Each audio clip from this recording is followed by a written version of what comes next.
Good morning. Good morning. And ready to talk? Let's talk antique. Yes, We're ready. Let's talk it. All right, Ronnie. What are we going to talk about today? Today we're going to talk about Abraham Lincoln. We're going to talk about the assassination, and in particular, we're going to talk about where they're recreating the 1865 trip where the train that carried Abraham Lincoln's body to Springfield, Illinois, for burial. And we have some interesting information on this, and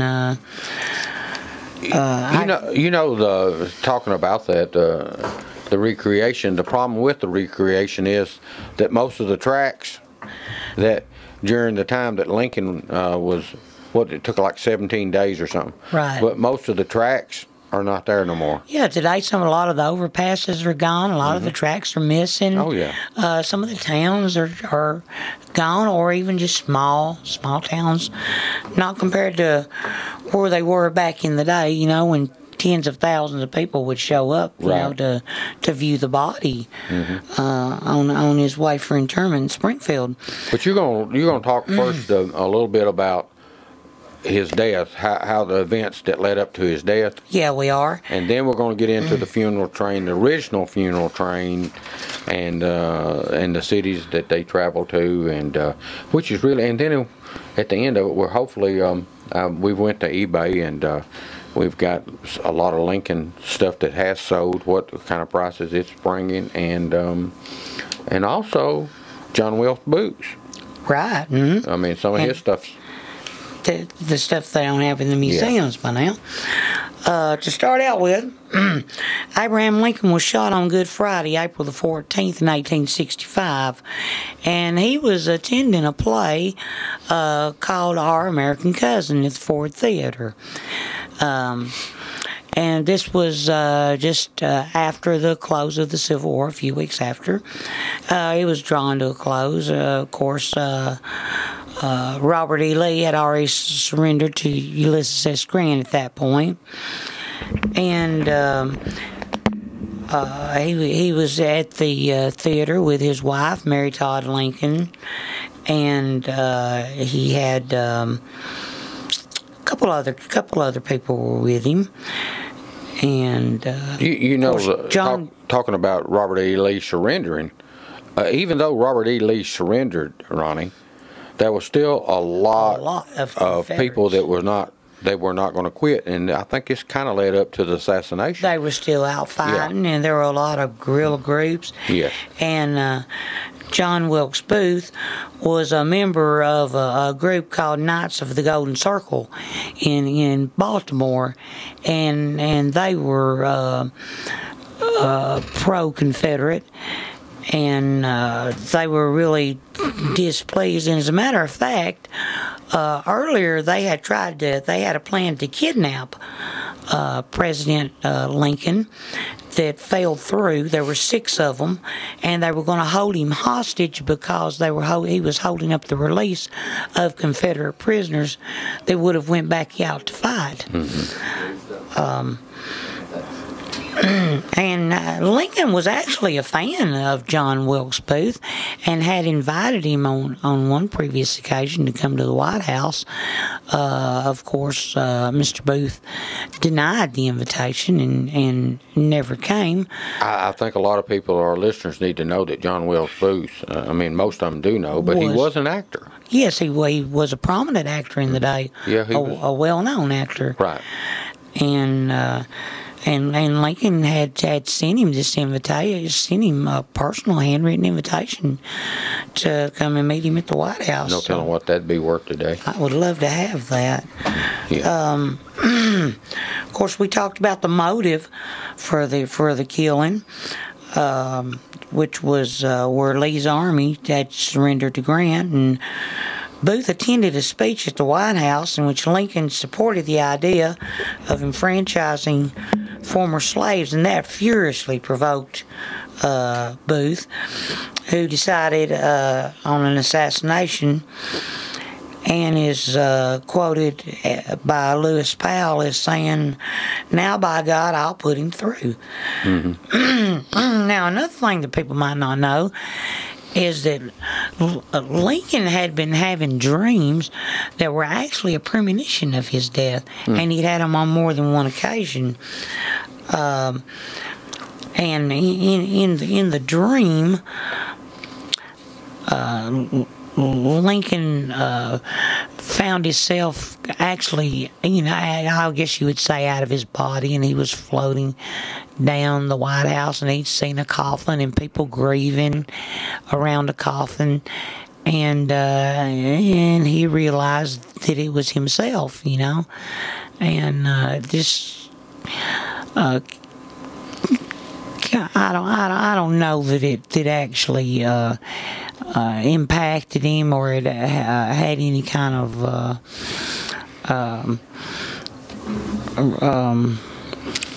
well, it sounded like to me, Ronnie, that he didn't think much of the dream, or he would have had more security. Right. Yeah, he just assumed it was a dream. When he was shot, he only had one guard, and, Right. and they said his guard was at a bar drinking with another guy at the time that he was shot. And he was sitting in a rocking chair in his booth at the theater, in his box, and with his wife and a soldier and his fiance and another guy, and John Wilkes Booth. Of course, he was well known at the theater. He comes into the box, and actually he puts a stick in front of the door to keep people from opening it up, and he had a knife and he had the gun, and he shot Lincoln behind the left ear, and the bullet lodged, by his right eye. Speaking of that when the doctors finally got to Lincoln and was able to try to help him and save him, of course, they couldn't find the wound. It was so small. Right. There was no blood. And there was a lot of controversy around the fact of whether or not, at the time, what they did was considered sound medical practices. But there was a lot of controversy here recently about whether or not the doctors probing in his skull actually contributed to this. I think that's right, because you're right. What they did, the doctor actually, when they did find the wound, they actually stuck their finger up in there. Right. Mm-hmm. So, and that was, like you said, common procedure back then. Yeah. But you would think that it probably did contribute to his death. Mm-hmm. And another thing, they didn't want to move him back to the White House because they said the bumpy trip, might be bad. So they carried him across the street to a boarding house, Peterson's boarding house, I believe it was called, and they laid him on a bed. And Mr. Lincoln, excuse me, was so tall, they had to lay him diagonally across the bed. He was taller back then, because the average person back then was like 5'2" or 3. Yeah, that's something we talked. He was like 6'3". Yeah, it's something we talked about last week. Right. He was taller than the average person, so they laid him diagonally across the bed, and then they had called the Surgeon General over, and they had the doctor that was there. He was a 23-year-old, so he couldn't have been a real experienced doctor. But there was another doctor there too, and that's where they done the probe and pulled out pieces of his skull and pieces of the bullet. And they, of course, who knows, if that contributed to his death or not. He might have died anyway. Well, I'd say that he was going to. Yeah, so if I had to speculate about it. I would too.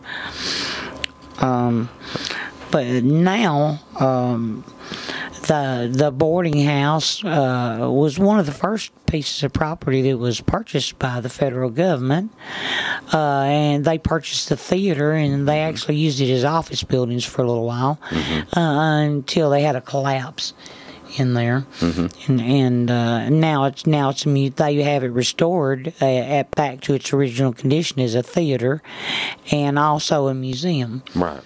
And of course, a lot of the pieces that were there are gone. The rocking chairs is in a private collection.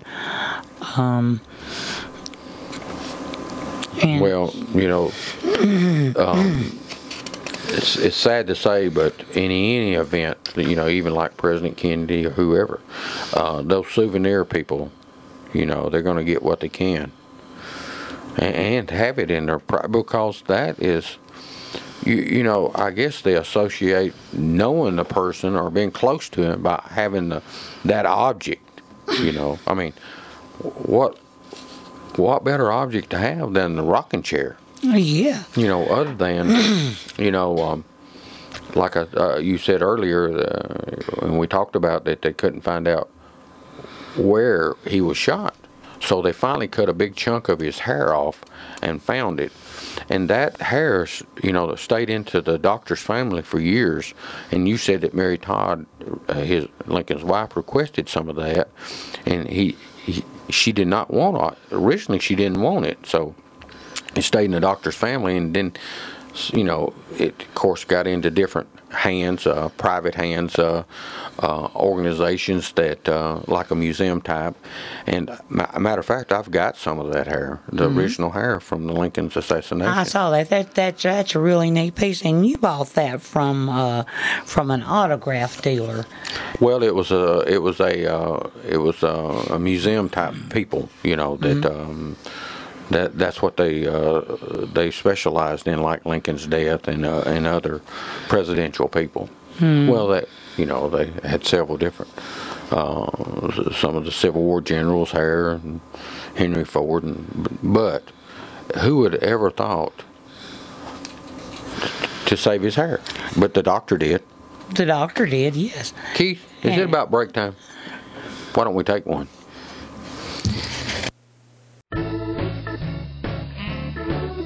Shelton Lane Antiques in Manchester has over 5,000 square feet of antiques for treasure hunters to explore. They sell vintage clocks, gas pumps, signs, furniture, and glassware. They have over 3,000 vinyl records and a fully stocked 1950s-style general store. Owners Harold and Ruby Shelton have been collecting unique items for years, and you can start or complete your own collection today at Shelton Lane Antiques. Open Wednesday through Saturday, 10 a.m. to 5 p.m. at 100 Shelton Lane, just off 16th Model Road in Manchester, Tennessee. Come look around and plan to stay a while at Shelton Lane Antiques, where we sell antiques, but the history is free.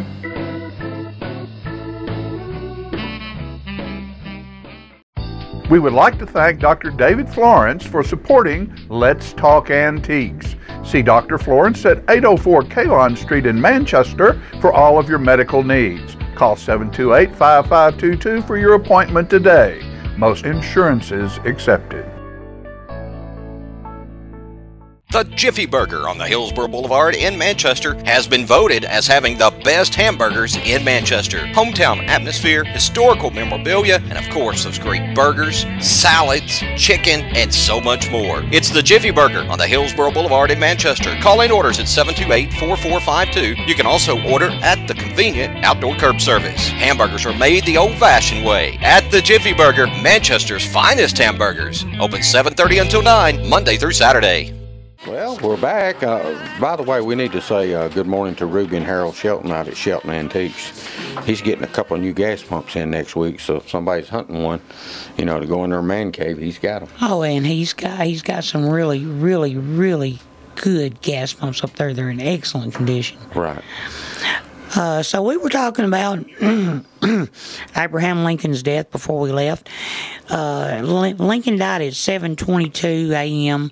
on the morning of April the 15th, 1865, and he was only 56 years old. Mm-hmm. Mary Lincoln was not present at the time of his death, and neither were any of his children. Did you say that was a.m.? That was a.m., I thought a play was going on at the time. Well, he made it through the night. Yeah, okay, I see. Yeah, he held on. The time he was shot. Yeah, from the time he was shot to the time he died, he held on for a long time. Okay. As the doctors would stick their fingers in the hole in his wound and let out a little more blood, of course, that released pressure off his brain. His breathing would I improve see. Okay. a little bit, and today, who knows, they may have been able to save him today. But I was going to say, Mary Lincoln, she wasn't present at the time of his death, and neither were his children. So the crowd around his bed, they knelt for a prayer. And, of course, we know after that he was laid in state at the White House. And David's got a little something he wants to... Well, what we're going to do now, we're going to go from the funeral and the burial and the funeral train. And, okay, so the remains of Lincoln's son, William Wallace Lincoln, he was 11 years old when he died in 1862 from typhoid fever. Now, didn't they bury him at the same time that they... Well, Robert him. talked his mom into, when we'll get into it, but Robert talked his mom into letting Springfield be the place to bury Lincoln, but in the negotiations with his mom, the reason she agreed to it was because they were going to take Willie at the same time. Oh, I didn't know that. Yeah. That's interesting. But anyway, his remains were placed on the train the same time as Lincoln's, and he traveled the route from Washington, D.C., and they left on April 21st, 1865 at 12:30 p.m. and traveled 1,654 miles to Springfield, arriving in Springfield May the 3rd, 1865. Several stops was made along the way, and in which Lincoln's body lay in state, at different. Now the train wasn't traveling very fast during this trip either, was it? First of all, it had a lead train that traveled in front of it that was 10 minutes ahead of the funeral train. Right. And they were given orders not to go no faster than 20 miles an hour because they did not want any accidents.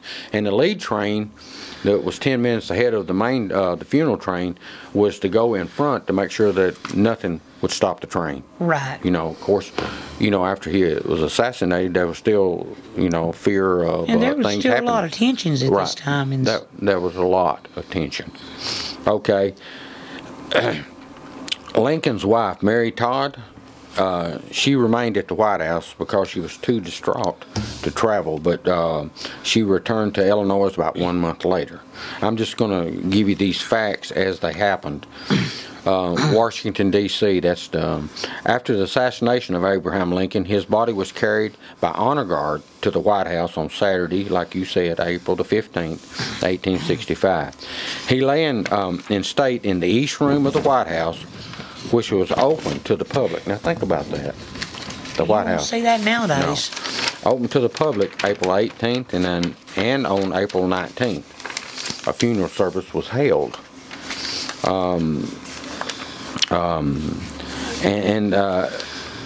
You was talking about that it was tended by large crowds, and he was transported in a funeral procession down Pennsylvania Avenue to the Capitol Rotunda, where a ceremonial burial service was held.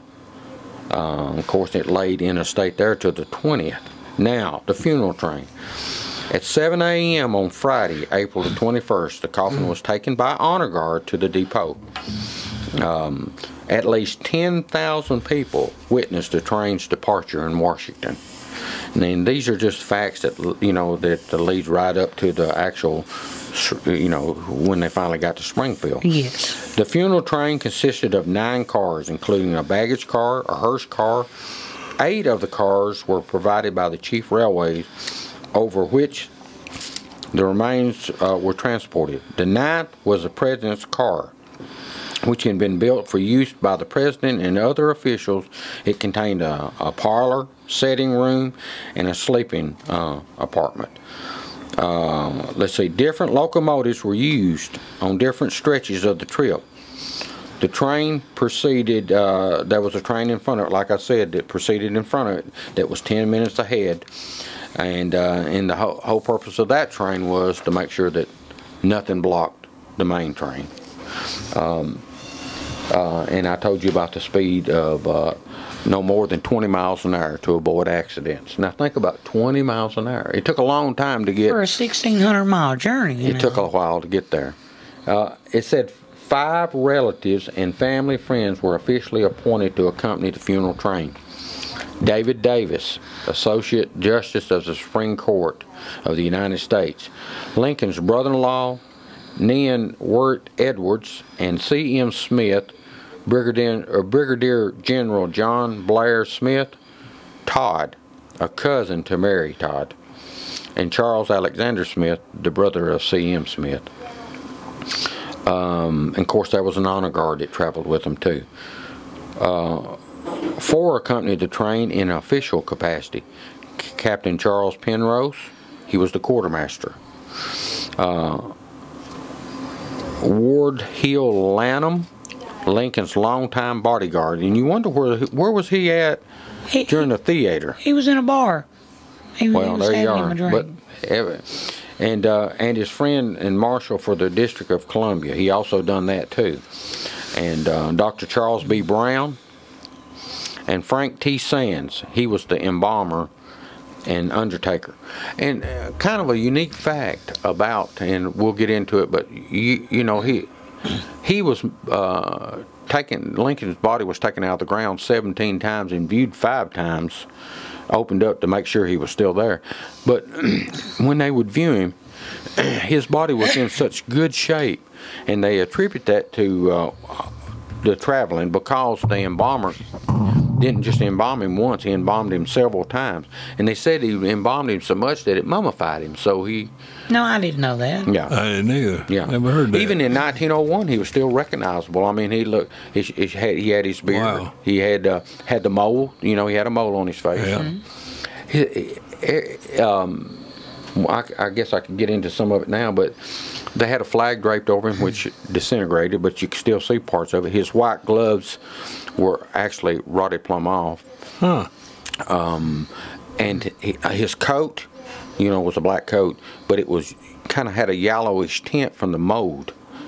But with all that said, he was easy to recognize. His body was still You could still look at his body and tell that was years Abraham later, Lincoln. after What they embalm them with back in those days? I do You not don't know. Whatever it was, I don't know. well, whatever it was, Had to be but good. he was Huh. embalmed. You got to keep in mind, though, he was embalmed more than once. Yeah. Because of this long trip. You know, they even stopped and got ice and flowers because of the odor. Yeah. See, now there was some governors that traveled with them too. Governor Oliver P. Morton of Indiana, Governor John Brough of Ohio, and Governor William M. Stone of Iowa. They all accompanied the train also. Now, here's how the train traveled and where they stopped. Started out in Washington, and he was, of course, laid there in the East Room. And then he went to the Capitol Rotunda. Okay. And then he went April the 21st to Baltimore, Maryland. And he was at the Merchants Exchange Building. And then he went from there to Harrisburg, Pennsylvania. April the 21st at 8:30 p.m. he was at the Pennsylvania State Capitol. And then he went to Philadelphia, Pennsylvania, April the 22nd at 4:50 p.m. he was at Independence Hall.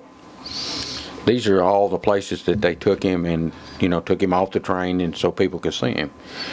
New York City, April 24th. April 24th at 10:50 he was at City Hall. They took him to City Hall. Albany, New York, at 10:55 he was at the old Capitol. That wasn't very much time difference, was it? No, not at all. Well, it was 10:55 p.m. PM. So there was quite a a bit. little bit, yeah. Yeah. Buffalo, New York, April the 27th, 7 a.m. he was at St. James Hall. And then he went to Cleveland, Ohio. April 28th at 6:50 a.m. he was at Monument Square. I mean, this is the first time that a president, first of all, he was the first president to ever be assassinated. And second of all, he was the first one that they'd ever done this to. And that was the second assassination attempt on his life at the time. Columbus, Ohio, April 29th, 7 a.m., Ohio State House. Indianapolis, Indiana, April the 30th, 7 a.m., Indiana State House. Now you got to think, in between those stops, there were thousands and thousands of people that wanted to see him. Tens of thousands. Yes. Michigan City, Indiana, at 8 a.m. Chicago, Illinois. Of course, all these are 1865. At 11 a.m., Old Chicago Courthouse. And then the final one, Springfield, Illinois, at 9 a.m., Old State House. Old State. How long actually was it before he was actually buried? Well, it took about 17 days for this 17 days. He's out about along James Brown then, wasn't he? Yeah. Well, you know, and you think about his son now, they actually took him. He died in 1862. Yeah. And he was on the train too. Well, and I'm sure he wasn't preserved as well as President Lincoln because of what I just told you earlier about the embalming.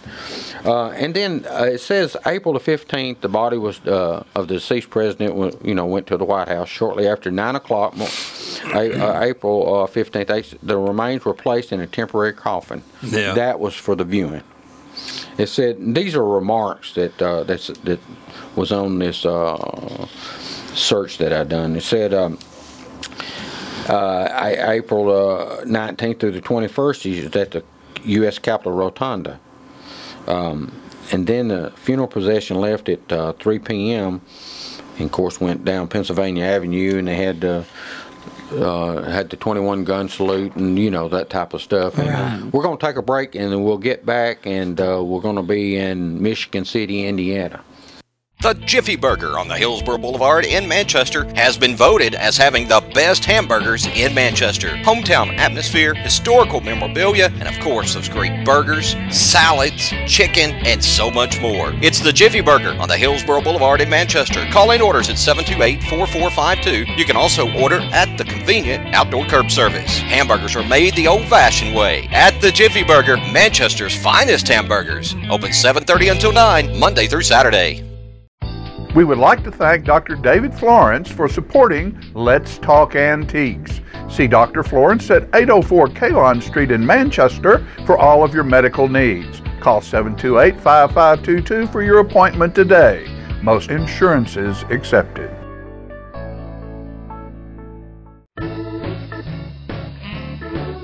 Shelton Lane Antiques in Manchester has over 5,000 square feet of antiques for treasure hunters to explore. They sell vintage clocks, gas pumps, signs, furniture, and glassware. They have over 3,000 vinyl records and a fully stocked 1950-style general store. Owners Harold and Ruby Shelton have been collecting unique items for years, and you can start or complete your own collection today at Shelton Lane Antiques. Open Wednesday through Saturday, 10 a.m. to 5 p.m. at 100 Shelton Lane, just off 16th Model Road in Manchester, Tennessee. Come look around and plan to stay a while at Shelton Lane Antiques, where we sell antiques, but the history is free.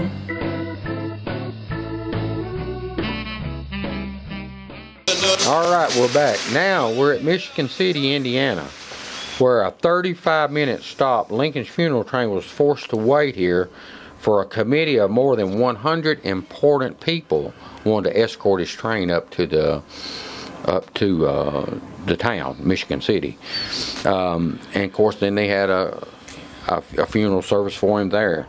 Now we're getting into the, which I think was really interesting, was the burial site selection. And you remember I told you about Willie and him. He said shortly after Lincoln's death, the delegation of Illinois citizens, they formed a committee and asked Miss Lincoln to return her husband's remains to Springfield for burial. She agreed, and the group then researched various sites around Springfield, selecting a centrally located hilltop site known as Mather Block, and a temporary receiving vault was built here. However, Miss Lincoln selected Oak Ridge Cemetery. Everybody knows that he's not. And despite, these people wanted to do it where they selected because of basically tourists. It was, even back then they thought about that kind of stuff. It said April 16th, Mary Lincoln was not receiving visitors, but she preferred Chicago or empty crypt in the U.S. Capitol. that had been prepared for George Washington. So they actually were going to use the crypt that was prepared for George Washington or Chicago. That's where she really wanted to put him. She finally relented when her son, Robert Todd, was able to persuade her to allow the Springfield burial, promising to take Willie. Remember I told you that earlier? That's why she finally decided to do that. They wanted that location to draw visitors to downtown. And it would, too. Yeah, absolutely would. Okay. Interesting fact about that site that was not used, they paid $50,000 for that site. It was a 6-acre tract. That was a lot of money. And they bought it from a general. But they kept working on it, hoping that she would finally say, "Okay, you can do it." But she didn't. Everybody knows where he went to. From there, he went to the Oak Ridge Cemetery. But the interesting fact about that is that today that site was later used for the Illinois State Capitol building. So that 6-acre tract is the Illinois State Capitol building. Mary Lincoln, however, recalled that the Lincoln once had said that he wanted a quiet place for his burial at Oak Ridge. He said to her on May the 24th, 1860, when he was running for president, Mary attended the dedication of the Oak Ridge, a rural, quiet cemetery, 2 miles from the heart of Springfield. She sent a message to Secretary of War Edwin M. Stanton, in which she stated that her decision was final and that Lincoln's remains must be placed in Oak Ridge Cemetery. On April 29, another message followed. Arrangements for using the Mather vault must be changed, and on May the 1st, the message was that the remains of the president should be placed in the vault of Oak Ridge and now or nothing else, or nowhere else. Right. And so they hurried and got that vault ready. Even after the burial, the debate was not over. It said the National Lincoln Monument Society began to stroke the fire of creating a grand tomb for Lincoln back to that Mather block. But it said Mary Todd Lincoln threatened to have her husband's remains taken to Chicago or Washington for permanent burial. It said, "My determination is unalterable." She wrote on June the 10th and demanded a formal promise that that's where he would be buried, was Oak Cemetery. Well, so this committee had to vote on it, and they waited to the very. She gave them a certain time. It had to be done by June the 15th to agree to put him where she wanted him, or he was going to George Washington's tomb that was prepared for him, or the Chicago one. So it said it got down to the very night of making that decision, night before the deadline, and it said it passed, but it passed by a real narrow margin of 8-7. That is a narrow margin. But what were they going to do if they hadn't passed it? He'd be either in Washington or Chicago.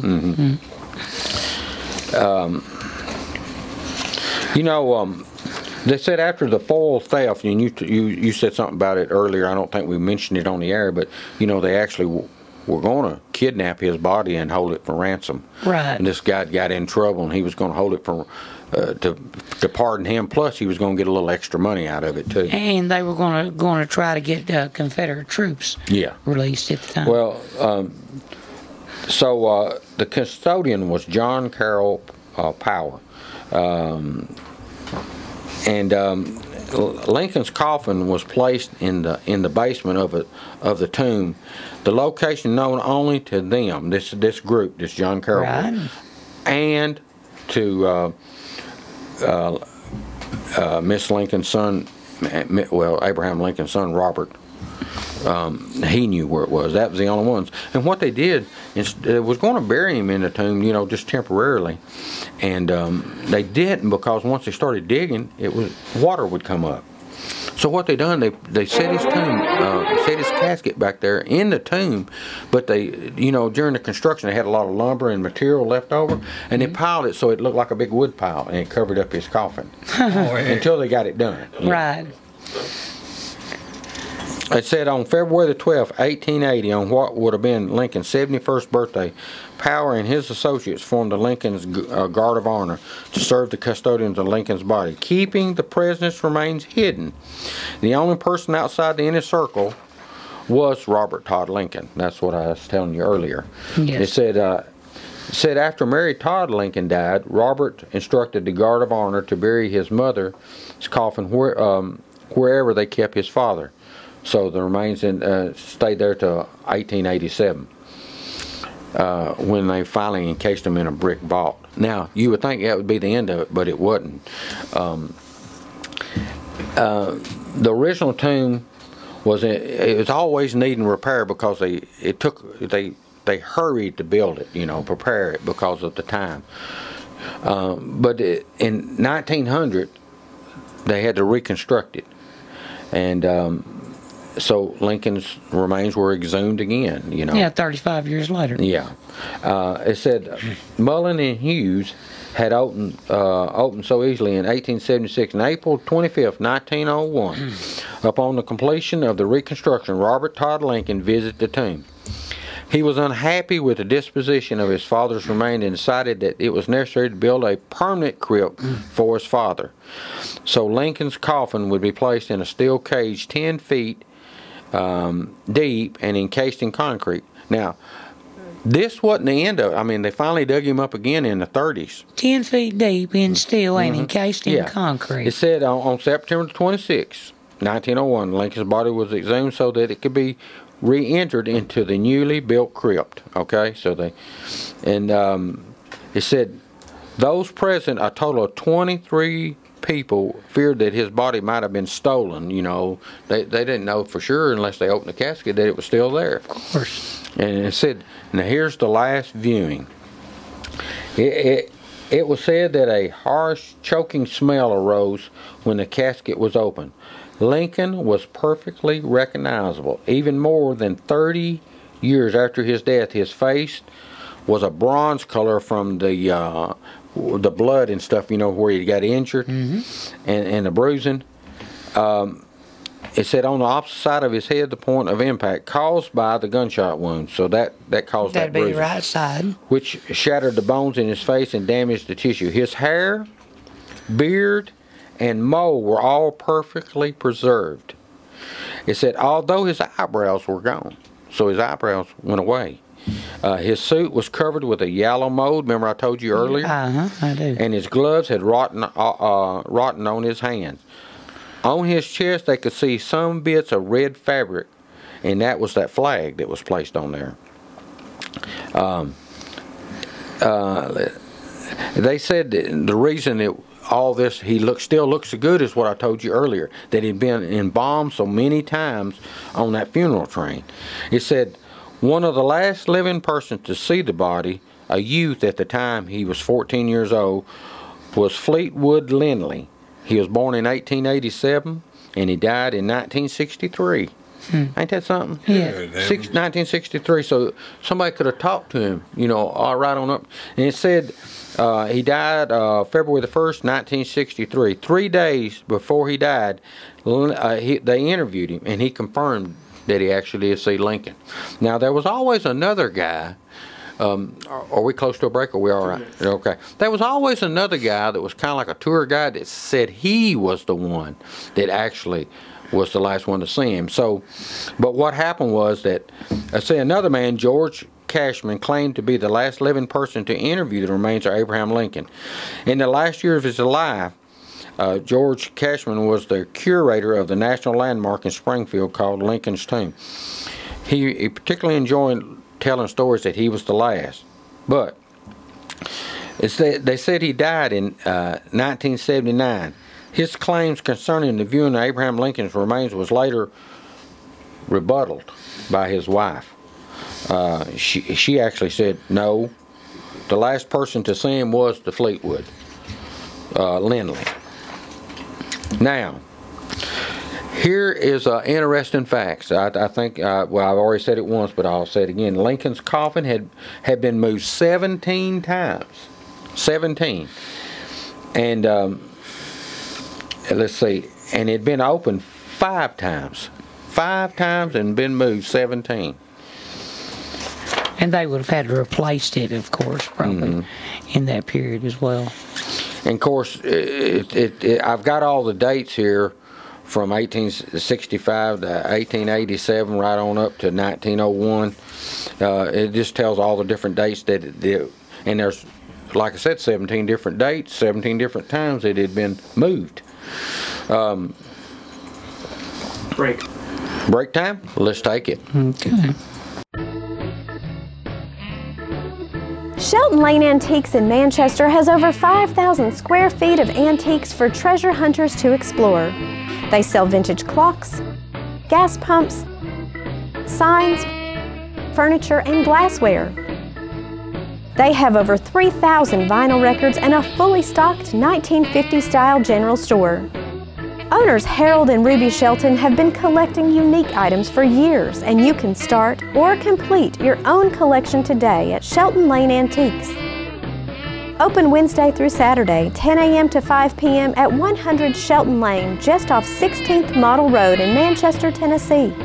Come look around and plan to stay a while at Shelton Lane Antiques, where we sell antiques, but the history is free.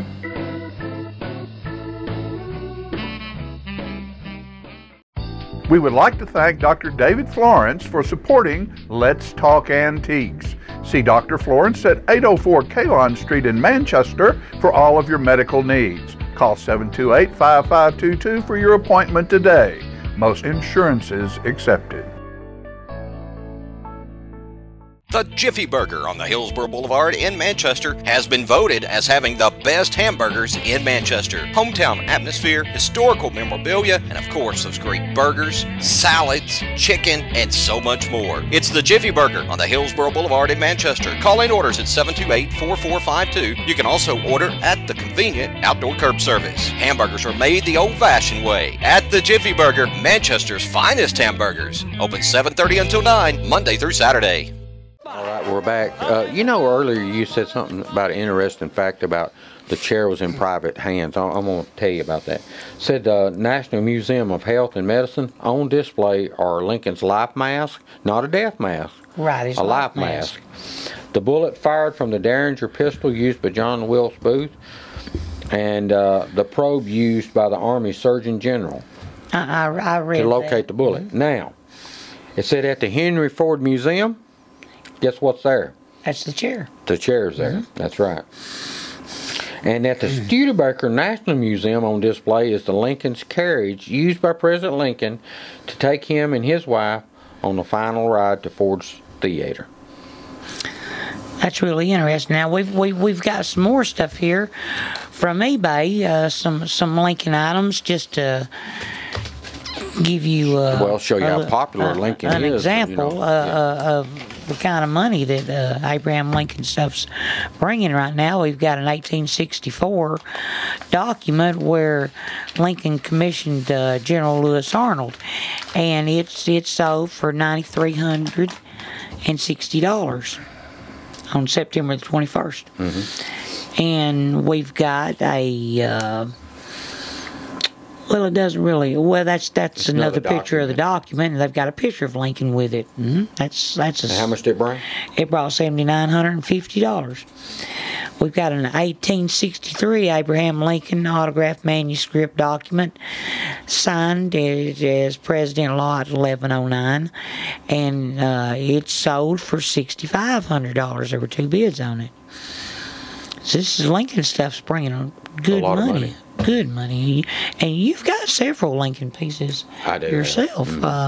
You have like I saw a couple of busts. You've got a Lincoln. I've got a Those are document nice. called, it's a document where he wrote a letter to this family because all their sons got killed. Right, right. Okay. And when they wrote it, they made several copies. The way that thing right, I think they could either make 15 or 17 copies. It's actually a bunch of pens that when he wrote, they wrote. You know. Wasn't there a movie made about that? Yes. I think I remember seeing that movie. We have another Abraham Lincoln signed document that brought $4,000, and it had 2 bids on it. Now, you're talking about this is the kind of money that basically you're paying for a signature. Yeah, you are paying for one. Yeah, you better scroll on because you got 2 minutes. Okay. We have an Abraham Lincoln portrait cast in bronze. It's 22 by 16 inches, and it brought $3,000. We have a rare view of the Abraham Lincoln funeral at Columbus, Ohio from 1865. And it brought $2,380. Had 21 bids on that. We have an Abraham Lincoln campaign ribbon from 1860. Got 1 minute. It brought $1,800.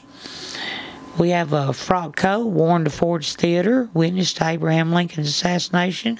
Brought $3,550. It had 52 bids. Yeah. A lot of interest in that. Abraham Lincoln assassination, John Wilkes Booth at Ford's Theater. This was a newspaper clipping advertising John Wilkes Booth. It brought $1,600. We have a wood frame photo. Doesn't say much about it. It brought $990.